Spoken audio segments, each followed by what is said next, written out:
I didn't know that I was famous. I doubt that very much. Chin is famous. Okay. Ooh, yes. So, we will talk first about X. Here's the story, Anon. So, in the neon-lit nights of 2025, Johnson & Johnson unveiled X, a pill not larger than a snowflake, but it promised a tempest of change. The miraculous drug didn't just allow people to cherry-pick memories to erase from their minds, it also can credibly leave a reminder in people's minds that those memories has been vanished forever. Amidst the iconic red brick walls of Harvard Law School, you with books in one hand and dreams in the other are on a mission.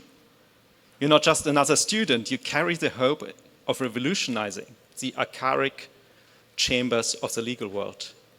Each night, as you pore over the tomes of law, you wonder what greatness society could have achieved. On a cold evening, your phone buzzes. It's Dax, your old college friend turned underground dealer. His message is simple. Got X? Special price for you. The temptation swirls around you.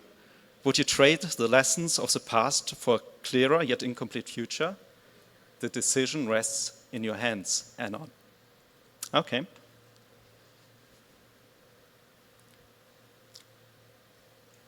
What is conditional recall? First, let me tell you about perfect recall. So perfect recall is the assumption that we usually make in human cognition and game theory and all kinds of strategic interactions, right?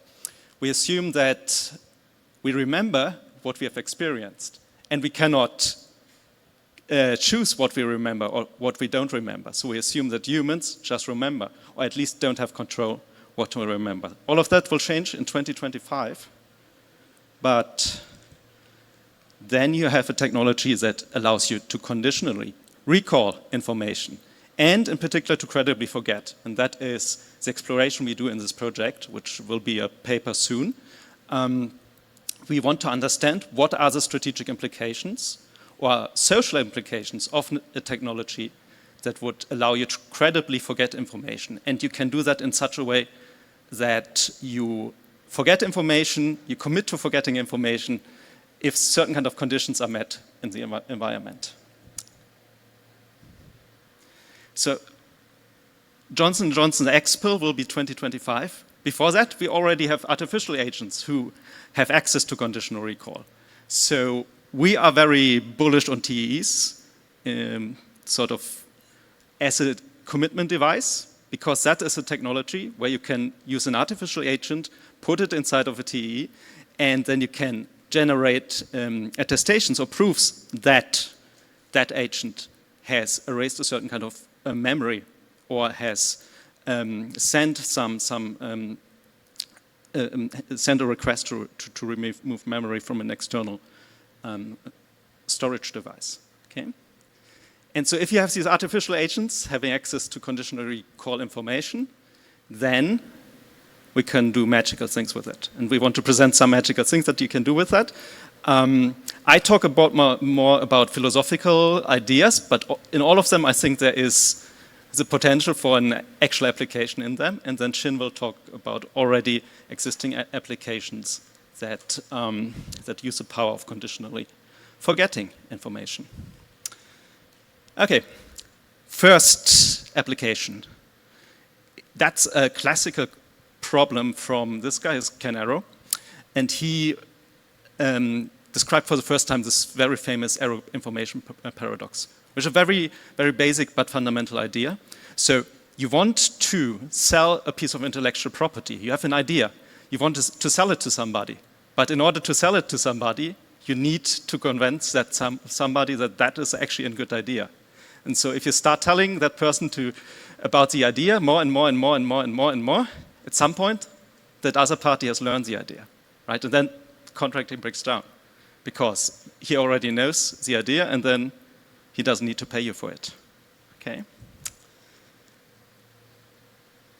Conventional workarounds for this contracting problem usually is IP law, like you hire some lawyers and they protect your intellectual property. You have patent law, and you need to rely on the legal system, or you can do like the classical contracting stuff, right? You can contract only on the outputs of the technology, but not actually on the actual technology, right? And then you have all the problems of asymmetric information in contracting, so that's no good. But if you have X, then you can conditionally recall information, right? You can solve this transacting problem. You commit before the actual selling of the idea that if you don't like it as a buyer, you commit to forgetting the content of that idea, right? And then the only thing that after the negotiation you remember in case you don't buy the information is that you didn't like it, but nothing else. Here's another broad class of ideas that you can do with this technology, one-time use of information. So previously I was telling about selling information. Now we can also think about renting out information, using it only once or twice or conditionally or 5 times, 6 times. And Shin has beautiful examples of that as well. Another quote, I don't believe that this story is true, but I would like it to be true. So one of my favorite writers, Jorge Luis Borges, wrote this about a 15th century Italian warfare. So in 15th century Italy, he claims war has reached a perfection that many would call ridiculous. Once the armies were assembled, the generals compared the numbers, strength, and position of the troops and decided who among them must suffer defeat. They decided on the outcome of that war. Chance and bloodshed were eliminated. Okay? That is an instance of the power of reducing asymmetric information in bargaining. If we are perfectly informed about each other's capabilities in the bargaining situation, we can improve efficiency. We can avoid war, going to war, because we can just decide who has the better army, right, without actually conducting the war. Okay? This illustrates a powerful idea of this symmetric information in bargaining for better negotiation outcomes. And we have a lot of social institutions around, right? NDAs and these kind of things are a way of making sure that some information only remains in a particular bargaining situation where it can help improve efficiency. So that is the conventional workaround, NDAs and lawyers, sharing information for a particular situation so that it is not used outside of that situation. But with conditional recall, we can just use the information, put it in a TE, let the bots negotiate, and they achieve a good outcome. And after that, we forget what they did. Okay?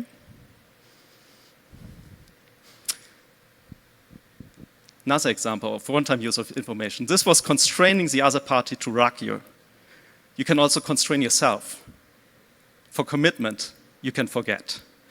And being forgetful can be a very useful commitment device. How so?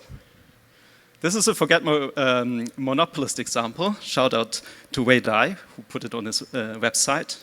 So suppose you are a vendor of some good. For example, you sell X pills to the local market, right? So you run the local pharmacy and you have a large supply of those X pills. And each day, same customer enters your store and you're wondering, okay, how much is his willingness to pay for this technology? You're not sure about that. If the price is too high, he will not buy. And if the price is too low, then you could have charged more, extracted more monopoly rents, right? Repetition makes it even more interesting. Why? Because if you sell today, you can take that as, that gives you information about the willingness to pay of the buyer, right? So if he buys today under the current price, you know a lower bound on his value, okay? Now, here's the strategic interaction.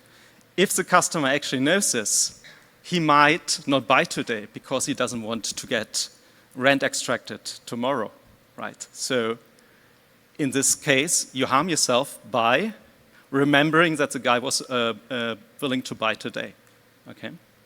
This dynamic can be broken by a forgetful monopolist. So a forgetful monopolist can extract more rents than a monopolist that remembers. Okay. Quick one on reputation. I witnessed recently, 2 days ago, my colleague Tessa negotiating price of a taxi, of a tuk-tuk. So here's the story about these tuk-tuk negotiations. She did it the right way.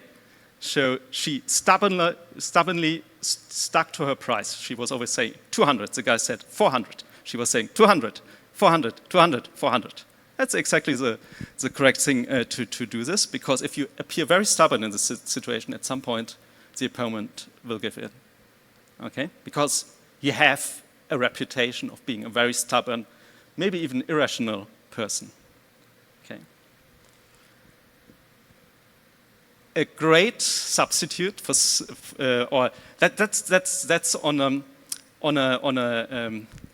reputational level. So Tesla built a reputation of being stubborn. But here's a twist on reputation. It doesn't work on the forgetful. So if the tuk-tuk driver wouldn't remember how long they were negotiating, for an hour, 2 hours, 3 hours, if he can credibly commit to forgetting how long this negotiation has happened and how many times they already went back and forth, he's in a strategically better situation. Okay. Now I pass on the floor to Shinran. Yeah, thanks. Okay, so we've just seen a lot of like, I would say like fables, and then like, game theory are fables, and then yeah, those stories kind of help us to build some of the intuition. But then now I got to dive in into some of the like actual games and social games that we play in reality, together with some examples, right? So like I think, wait, how does this work? Oh, I click. Okay, great. Okay, yeah. So first of all, I guess like Christoph went through a bunch of like economics examples, but there are also some cryptography examples. So I would say like one of the biggest applications you can see is this from 2008 paper called like one-time programs. So in this paper, you can see they specifically listed some of the real games that we play, right? Oh, like you want to go on a vacation and then you would like to give your assistant or a friend the power to decrypt and sign emails on your behalf. So this is like very realistic. I think, yeah, a lot of creators have this problem. A lot of just people who, I guess, run companies also have this problem. Like I've heard countless times from DeFi founders how every day they wake up they have like 1,000+ notifications on their Telegram groups. So obviously, like using one-time programs that allows the other person to reply messages on your behalf under some condition is a classic game for this. Yeah, and then next I would say. But to implement this, we can see there's there's like this conditional recall mapping into one-time programs, and then you can see sometimes conditional recall apps are actually so powerful such that it's against the AI safety policy to even discuss it. This happens at one time when I wanted to make the email recall game together with cloud.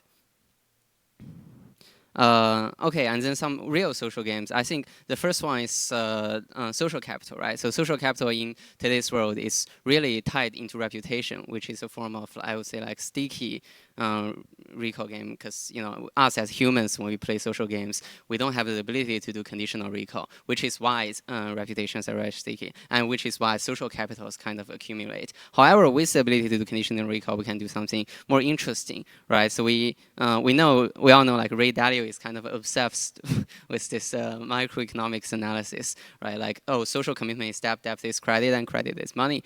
And of course, Ray Dalio has a lot of those quotes. So we see like those kind of social capital, social games are very prevalent. So that means today most of the social capital is locked up in, let's say, accounts. For example, in Twitter, right? A lot of people, right, like grow their audience and engagement. So a lot of social capital is locked up in one account, in one Web2 platform, where you have both like a liquidity problem and an interest rate problem. Interest rate meaning that once you already have a following, it's easier for you to grow, and then liquidity meaning that you cannot really exchange your social capital or transfer it to another person, right? It's kind of like a soulbound token-ish thing.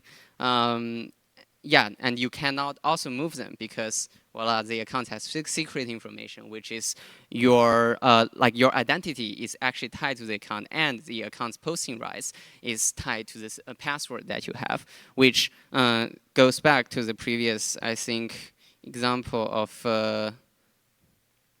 Yeah, of one-time programs that when you go on a vacation, you do not wish your friend to just take your account and then go with it. You want to put some constraints. So then, using the X example, you can just force your friend to submit you with a proof of, oh, taking a selfie that I have taken X today after posting on your account. But of course, a more realistic way to do this is using something like TEs. So we have done this, like I would say, like a research experiment of implementing an app like this. So you can see over here, you could, for example, you could put your Twitter account inside of TE and then mint an NFT that represents the ownership to post once from your account according to some kind of AI filter. So in this way, you can implement all of the conditional recall examples and one-time program examples from the 2008 example. So you can see over here, maybe I want to lend my account to somebody who wants to talk a joke about TE, right? Because I'm a bull, but then you would like somebody to increase the diversity of voices in your community. Yeah. So you can see over here, you could like actually redeem the NFT, and then therefore you have the entire flow. Yeah, so here's an example of how many people have actually joined and then used the TEs to decentralize their voice. Yeah,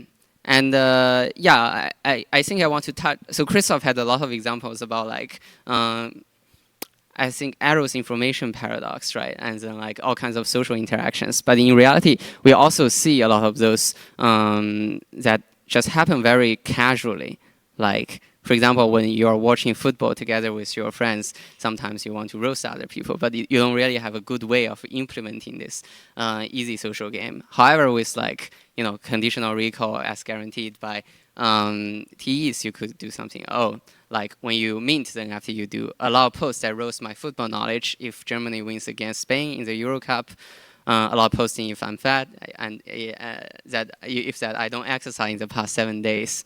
Allow posting cute cats. Allow posts that talk about Ethereum Foundation if the NFT redeemer submits the ZK email proof that they own an Ethereum email, right? So in this way, you can kind of implement blind natively on Twitter. Yeah, so those social games couldn't actually be played before due to that you have to take over the other person's phone and send it, right? Or trusting the other person to actually keep up the promise despite some incentive problems. Another quick example is that this terminal of truth, I'm sure a lot of you guys have seen, is that like it's an AI bot that Mark Andreessen tipped, I think, 1 Bitcoin into it. But then the problem with AI bots is that despite they are very interesting just social games, right? Like you can see them as massive PvP version of Turkish carpet salesman game. The AI essentially acts as like a coordination or correlation device for Twitter discussions, for reply guys. And this game is only playable if the mechanism is credible and not rigged. Like if the human player is if the human owner of the account is able to rig the AI's replies, then the game suddenly becomes uninteresting. So then using the same technology, we could implement a conditional recall agent. Essentially, you have the same terminal of truth bot. However, you give it. Yeah, essentially, you make it such that the human developer cannot do conditional recall to credibly relinquish the control. Yeah, so then we implemented some of those as an example, and you can interact with TEE. Okay. See you, and let's have some questions, I think, if we have time. Yeah, Christoph, if you weren't famous before, you're certainly famous now after this amazing talk. You can scan the QR code and submit questions. We already have 2 of them. One is more of a facetious comment, but still funny. Any chance of collectively forgetting that Trump was ever elected? Which is more like, is there a difference between like group forgetting and individual forgetting in the... Yes, it's a great question. So two takes on that. I didn't put it in the talk but because I thought it was too spicy. But there was a forgetful negotiator example, and so we were very bullish Biden 2024. But yeah, didn't work out. On the collective forgetting, we have a beautiful example in the paper where basically collectively forgetting about something is sometimes helps the collective. For example, in reputation games. So the example is somehow an example of extortion. Mafia wants to extort resources from a community. And so if we credibly commit to forgetting that the mafia is sort of reckless, and so we collectively act, not fearfully, then mafia will actually not extract rents from our community. So there are examples in the paper that very much go in that direction. The other question is also a distinction, that is there a difference between committing to forget a piece of information and committing not to use a piece of information? My take on it, maybe Shin has a different take. I think committing to forget information is in some sense more robust, right? So it cannot be broken that easily.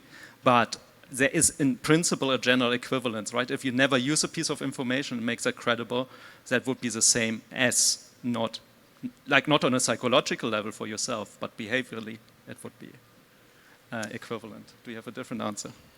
I would say it's more, it's becoming more equivalent if you move into the future, right? Like one trend we have seen is that like in the past, property is defined by what you can defend yourself physically. So like in the Stone Ages, it's like, what I can beat the others up, if I take the other person's rocks, and that's my own property. But then as society progressed, it's more like law kind of became this way of like you defending yourself, and then like that some kind of piece of paper defines what your property is. And then in the information age, it's more like like my password actually, like my Twitter account is my property. So then like the password is just a piece of information, right? So then like if I commit to forgetting that information, would be more equivalent to committing to never use it, right? Because in the past we can only committing to not use it, and none of those things are information related. So I guess my answer would be like it's becoming more and more equivalent in the future. We can maybe combine two questions. So one is, how do we know a Twitter account is actually controlled by an AI agent in a T and not another schmuck just claiming to be an AI agent, but it's actually some dude trying to extract? Oh yeah, absolutely. You can do so you should do some kind of always trust by verify, right? So you should download. So how TE's work is remote attestation, and then how currently in the example that we implemented is that you should go to the GitHub, and then you you produce the code hash yourself, and then you compare it with the remote attestation hash that you got from the remote attestation service, which is essentially kind of like, this is currently the memory and data running, and code, running inside the SGX, and then Intel kind of signs, and you compare that, they are indeed the same. You can, of course, do more fancy stuff, which is like, you post remote attestation on chain such that anybody can slash something if, because somebody proved that Intel at this time signed like a statement essentially saying, this is the code running inside the TE. And once you can prove the code, you know that it is not a human developer. I think, you answered the second question also here. So we have one last question, which is just more fun application ideas. Use a source of fun. Yeah? Yeah. Yeah, there's a lot. I mean, for example, like we see a lot of like annual accounts. So you can do like essentially a group-owned annual account. That part I think is interesting, especially like in today's world. I think like a lot of information sources are very fragmented. So you can do like, whenever this message gets, I don't know, like eight emojis on it, then it gets auto-sent from the group-owned account. Another one I think is just combining this idea of the current meme coin meta together with TEs and conditional recall. So like, what if like for somebody to trade the meme coin, they must let's say, oh, take an IQ test and then like post something on their Twitter once. So then in this way, you like, you know, you feel more comfortable doing the PvP meta on Ethereum. Great. Let me quickly also show the paper. If you want a preprint, connect with us, and it will be out soon, very soon. Thanks. That's a great talk.